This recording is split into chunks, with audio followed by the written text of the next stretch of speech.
বক্তব্যে রানাপুলায় আসছি আলহামদুলিল্লাহ।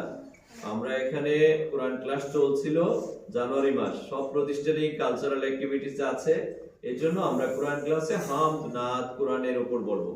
হ্যাঁ, তাহলে আমরা শুরু করি, তোমরা খেয়াল করো। রেডি, 1 2 3 4।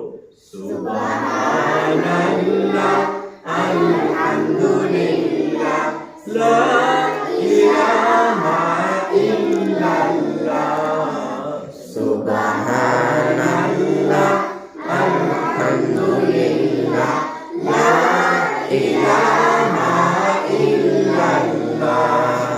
তুমি বাঁচাও, তুমি মারো, তুমি বাঁচাও, তুমি মারো, অবিরত ক্ষমা করো, তুমি বাঁচাও, তুমি মারো, অবিরত ক্ষমা করো। ধরার যে জন তাকে ধরো, ধরার যে জন তাকে ধরো, তোমার মুঠোয় সবই আল্লাহ। সুবহানাল্লাহ আলহামদুলিল্লাহ লা ইলাহা